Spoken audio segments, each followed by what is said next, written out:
تو یہ ارشاد فرمائیے کہ بیعت کا ثبوت کہاں سے ہے، اور ایک مرید کے 2 یا 3 پیر بھی ہو سکتے ہیں؟ بسم اللہ الرحمن الرحیم۔ اصل بات یہ ہے کہ قرآن مجید، برہان رشید، یہ سب لوگوں کے لیے کتاب ہدایت ہے۔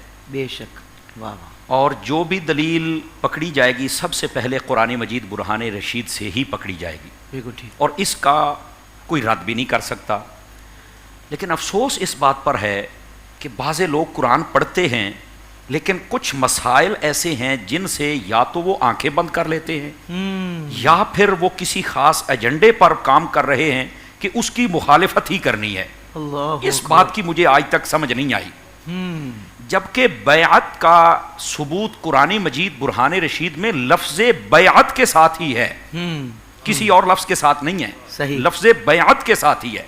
بہت اچھا۔ ان الذین یبایعونک انما یبایعون اللہ، سبحان اللہ، تو لفظ بیعت کے ساتھ ہی ہے۔ جی اچھا، ایک تو وجہ یہ کہ قرآن مجید برہان رشید میں ہونے کے باوجود کچھ لوگ اس کو بالکل نہیں مانتے۔ صحیح۔ اچھا، کچھ کہتے ہیں بیعت ہونی چاہیے، لیکن وہ آج کل کے جتنے 2 نمبر لوگ ہیں جس کی تسلیم بھائی اشارہ فرما رہے تھے کہ جو در در کے جا کے جناب پھیلانے والے ہاتھ ہیں، وہ ان لوگوں کو یا جاہل لوگوں کو پیش کرتے ہیں کہ یہ ہیں سنیوں کے پیر۔ ان کا خود کا بھی دماغ خراب ہوتا ہے، وہ سوشل میڈیا کے ذریعے، پرنٹ میڈیا، الیکٹرک میڈیا کے ذریعے لوگوں کا بھی ذہن خراب کرنے کی کوشش کرتے ہیں۔ مثال کے طور پر درباروں کے اوپر وہ ایک عجیب قسم کے بھنگی، چرسی، نشئی، 2 نمبری اور ڈھول ڈھمکا نہ جانے چادر لاتے ہیں، تو کیسے بے وضو اور بے ہودے لوگ ہوتے ہیں۔ اچھا، یہ چیزیں دکھلا کے کہتے ہیں یہ ہے سنیوں کے دربار، یہ ہے سنیوں کے پیر۔ تو میں آپ کے اس پلیٹ فارم کے ذریعے لمحہ فکریہ ان کے لیے میں رکھنا چاہتا ہوں ان کے سامنے کہ اگر آپ کو درباروں پر گندی چیزیں نظر آ گئیں، گندے پیر نظر آ گئے، تو کیا کوئی دربار دنیا میں آپ کو اچھا نہیں نظر آیا؟ کیا کوئی پیر اچھا نہیں نظر آیا؟ تسلیم بھائی، اگر آپ کو گندے پیر نظر آئے ہیں، ان کو آپ نے تصاویر کے ذریعے وائرل کر دیا، اچھی بات ہے۔ اگر آپ کی نیت ٹھیک ہے کہ آپ چاہتے ہیں کہ لوگ ان سے بچ جائیں، اچھی بات ہے۔ اور میری جان وہیں پر اچھے پیر کی تصویر بھی وائرل کرو کہ یہ ہے اچھا پیر، بہت اچھے، اور اس کی ہم نے بیعت کرنی ہے، اچھے، یہ چیز نہیں لے کے آتے۔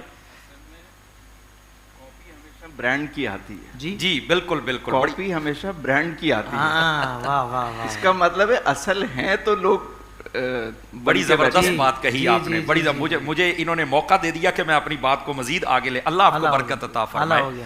دیکھیے، جب مارکیٹ کے اندر نوٹ آتا ہے نا نقلی، اس کا مطلب ہے اصل ہے تو اس کی نقل ہوئی ہے نا، تو اس کا مطلب ہے کہ اصلی پیر ہیں، تبھی تو لوگ نقلی پھیلانا چاہتے ہیں کہ اصلی سے لوگوں کا پیچھے ہٹ جائے۔ جبکہ ہوتا یہ ہے کہ جب نقلی نوٹ پکڑا جائے تو اس کو پکڑ کر پھاڑ دیا جاتا ہے یا جیل میں اس کو ڈال دیا جاتا ہے، اصلی کو ہی چلایا جاتا ہے۔ تو یہ 2 نمبروں کو پکڑ کے جیل میں ڈالو، اصلیوں کو چلنے دو ذرا یہاں پر۔ اچھا، ایک بات تو یہ ہے، اللہ آپ کو برکت دے تسلیم بھائی، بڑی خوبصورت بات آپ نے کہی۔ اچھا، دوسری بات یہاں پر سمجھنے والی ہے، آقا کریم صلی اللہ علیہ وآلہ وسلم احادیث اگر پڑھی جائے تو حضور نے بیعت فرمائی ہے، اور لفظ بیعت کے ساتھ بیعت فرمائی ہے۔ بہت اچھا۔ بلکہ یہاں تک حضرت ام المومنین اما عائشہ صدیقہ طیبہ طاہرہ رضی اللہ عنہا فرماتی ہیں کہ جب عورتیں بیعت ہونے آتی تھی تو آقا کریم صلی اللہ علیہ وسلم کبھی بھی اپنے ہاتھ، ان کے ہاتھ کو مس نہیں فرماتے تھے۔ تو یہاں تک مسئلہ ہے، تو کیا مردوں کی بیعت کا کوئی مسئلہ نہیں ہوگا؟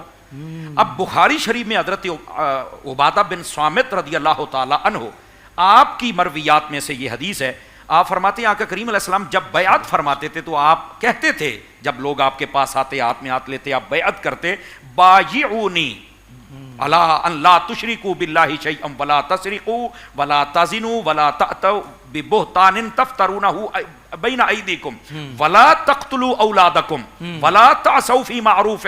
آقا کریم علیہ السلام ان لفظوں کے ساتھ بیعت لیتے تھے۔ یہ آج کل کے پیروں کے لیے بھی ہے کہ تم نے بیعت لینی کیسے ہے، ٹھیک ہے۔